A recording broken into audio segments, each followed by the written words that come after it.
आज दिनांक 23 मार्च 2025 रोजी हडकुले सभागृह सोलापूर येथे जागतिक महिला दिनाचे औचित्य साधून राज्य व राष्ट्रस्तरीय राजमाता जिजाऊ पुरस्कार आणि श्री सचिन वायकुळे यांचे तिमिर छेदताना पुस्तक प्रकाशन सोहळा थाटामाटात संपन्न झाला।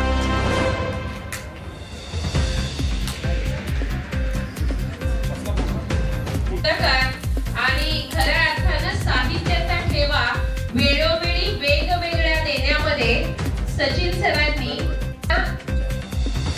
प्रकाशन सोहळा तिमिर छेदताना यावेळेस सामाजिक, राजकीय तसेच शासकीय क्षेत्रात निर्भीडपणे काम करणाऱ्या महिलांना आविष्कार फाउंडेशनच्या वतीने आदर्श महिला पुरस्काराने सन्मानित करण्यात आले। योगिता भूषण पाटोळे तिला सातारा, यानंतर धन्वंतरी गौरव पुरस्कार आहे रमेश सुरेश फणसे, संचालक नॅचरोपॅथी आयुर्वेदिक सेंटर, राज्यस्तरीय राजमाता पुरस्कार 2025। आत्ताच ते भेटणं म्हणजे खऱ्या अर्थाने या इतक्या वर्षांना असलेलं ते प्रेम उभारून आलेला हा एक क्षण होता, म्हणून मॅडम पुन्हा त्या गोष्टीवर बोलल्या। तर मी आता